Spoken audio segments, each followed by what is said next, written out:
Sword Group a-t-elle un avantage concurrentiel? La réponse est non. À partir d'ici, la discussion s'arrête et donc je sais que ce n'est pas une entreprise qui va avoir tendance à mériter une place dans ma watchlist. Évidemment, elle peut avoir un certain avantage dépendamment ici euh, du segment d'activité, donc notamment sur la partie logicielle, etc. Mais voilà, ça s'arrête là. Donc, on va également voir si ça se répercute au niveau des chiffres ici. Et la raison pour laquelle je parle de cette compagnie, pas forcément parce que c'est une bonne entreprise ou bien une mauvaise entreprise, non, pas du tout. C'est parce que j'ai posé une question dans le groupe School. Je rappelle que vous y avez accès jusqu'au 31 du mois de juillet sans être membre de manière générale. Et donc ici, je leur ai demandé une chose. Proposez-moi une entreprise, dépendamment du secteur d'activité ici, je vais utiliser un seul prompt et le rôle de ce prompt-là est de faire ceci. Il pose une seule question. Comment un secteur fonctionne-t-il économiquement et qu'est-ce qui, structurellement, pousse ou limite sa croissance sur le moyen terme? C'est un prompt premium. Et donc ici, on m'a proposé une question, on m'a proposé à peu près Sword Group ici. Et quand je lance la question concernant Sword Group, je rappelle que Sword Group, c'est deux segments d'activité, le conseil en IT et les services IT. Donc, vous séparez les deux. Dans tous les cas de figure, la réponse, elle est là. Vous cliquez juste et vous allez voir la réponse à peu près. Donc, c'est un prompt parmi une vingtaine. Et là, je parle uniquement de la bibliothèque de prompt premium. Maintenant, une fois qu'on sait qu'il n'y a pas vraiment d'avantage concurrent, en tout cas pour le moment, la personne qui va lire cette note va mieux comprendre la compagnie. Je vous laisse aller voir ça. Maintenant, je prends Sword Group ici du point de vue revenu. Le revenu est en croissance. Vous savez pourquoi, n'est-ce pas? Même dans la note, c'est écrit littéralement acquisition, etc., consolidation et machin truc.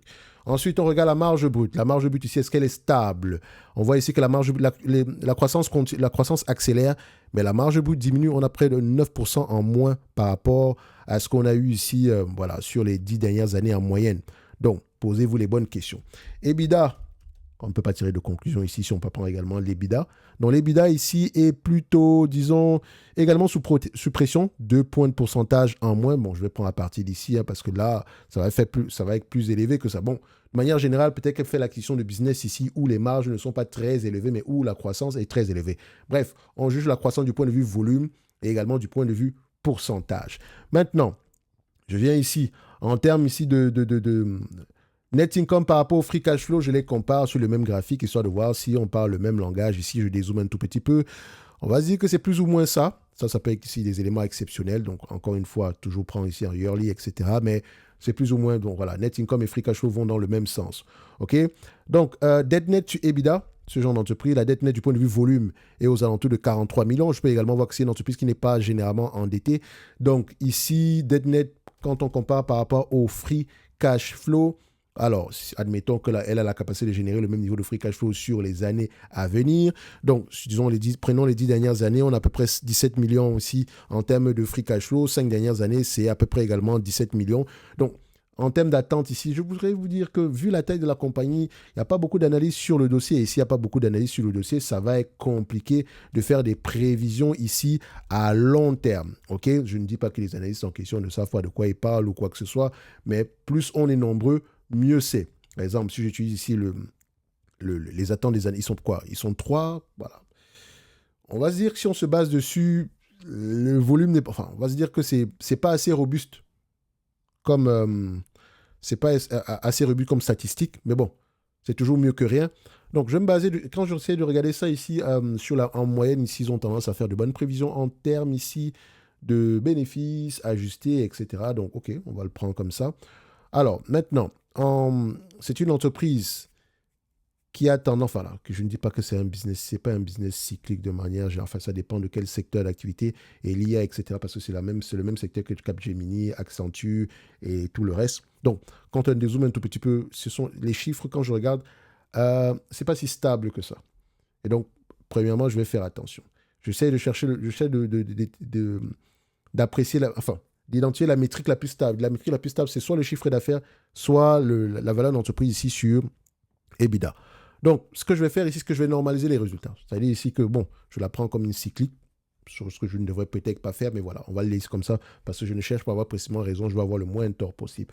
17 fois les bénéfices à 15 fois les bénéfices pour ce genre d'entreprise, c'est le max que je pourrais payer. Tantôt, vous pouvez payer plus si vous voulez.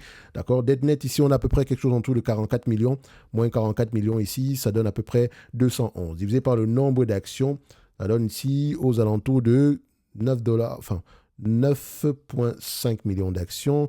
Déjà, je vérifie si on parle des free cash flow, on parle de dollars et d'euros les euros avec les euros, les dollars avec les dollars. Donc, si tout est en euros, c'est parfait. Ça fait à peu près aux alentours de 22 euros l'action. Donc, pour moi, l'entreprise serait correctement évaluée au prix actuel. Enfin, ça dépend sans prendre en considération la croissance. Maintenant, si vous décidez d'acheter une entreprise comme Sword Group, il faudrait vraiment avoir confiance premièrement au management. C'est déterminant, surtout sur une entreprise de cette taille-ci. Et maintenant, par rapport à la croissance ici, il faut avoir un certain avis. Pas juste qu'elle avait une croissance moyenne de 10% sur les 10 dernières années, machin, truc. Non, ce n'est pas ça. Parce que vous avez vu ici qu'on peut faire l'acquisition de nouvelles entreprises, les marges baissent, etc. Et on peut généralement ici acheter de la croissance.